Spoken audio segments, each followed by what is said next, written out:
OPEC didn't like what we were doing in Israel. Same old story. And so they cut off our oil supplies. So some of you will remember these long lines at the gas stations. And we feared we were going to have another depression like the 1929 depression. And so the U.S. Treasury Department came to me and other economic hitmen and said, listen, you know, we can't allow OPEC to blackmail us anymore. You guys got to come up with a plan so this will never happen again. We knew that that plan had to involve Saudi Arabia because it had more oil than anybody else. The deal we finally struck with the House of Saud was a deal whereby they would return almost all the money they made from selling oil to the United States invested in U.S. government securities. The U.S. Treasury Department would use the interest from those securities, which over the years has amounted to trillions of dollars, to hire U.S.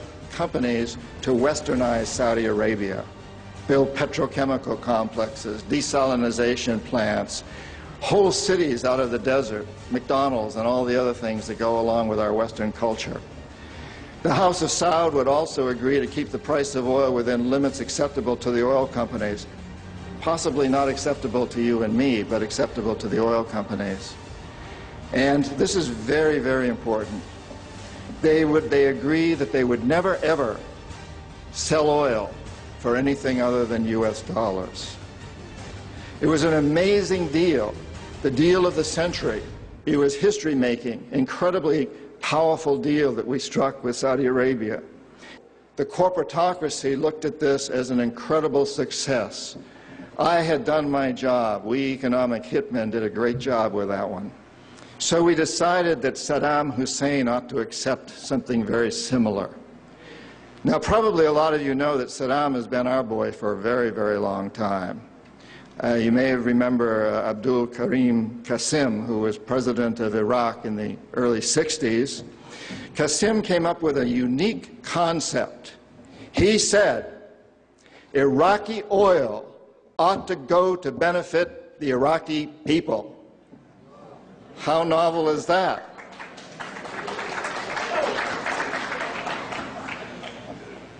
But we didn't like that very much.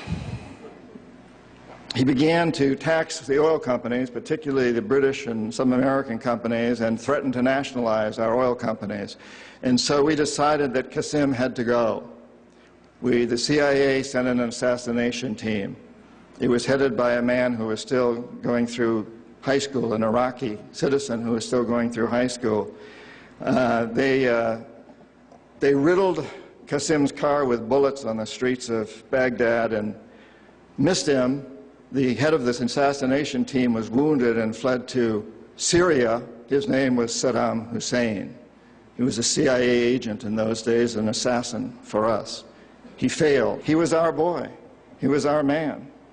And so, and we sold him a lot of, and gave him a lot of tanks. We built him, Bechtel built him big chemical, I don't know, my father-in-law was chief architect at Bechtel, built Saddam big chemical plants that were used, and we knew that they were used to make mustard gas and other chemical weapons that were being employed against the Kurds and later the Iranians. We knew this, but we sold him these things. You have to remember that Middle Eastern oil is the oil that's used by a great deal of Europe and China and Japan. If we control Middle Eastern oil, we control our biggest potential competitors, Japan, China, Europe.